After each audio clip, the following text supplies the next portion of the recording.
Hi, my name is Kaitlyn Fitch, and today I'm going to be answering the 3 questions for discussion post 5.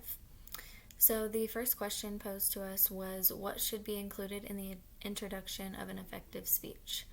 So from the video that was provided, an introduction should include 4 main things, and the first being your hook. So this allows you to grab the audience's attention and makes them want to listen to what you have to say. So an example of this could be telling a short story or posing a question to your audience. And secondly, you should then transition to your topic, or as Ann Ricketts said in the video, bridge the gap between your hook and the topic that is being discussed.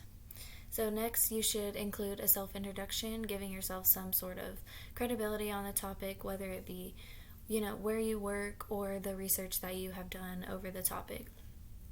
So then, next, you can then preview the goal of your speech. And lastly, an effective speech should include how the audience can benefit from your speech. So you want the audience to know why the information that you're providing to them is relevant and how it can relate to their lives as well. So the second question is, what should be included in the conclusion of an effective speech? So an effective conclusion should always summarize your main points of the speech. So you want to restate the main topics that you want your audience to remember to make sure that they aren't overwhelmed with an abundance of information. And this also makes sure that they're leaving your speech understanding the main key points that you are trying to put across. You should also provide a clear closure that reiterates the benefits of your audience so that they feel more connected to your topic, giving them a desire to make a difference. And you can do this by either stating an effective quote or maybe giving your audience a call to action as well. The last question provided was, list and thoroughly describe 3 different organizational speech patterns. So one pattern of speech organization that I chose is chronological. So this means that the speech follows steps or events that happen in time so that the points will be organized in the order in which they occur.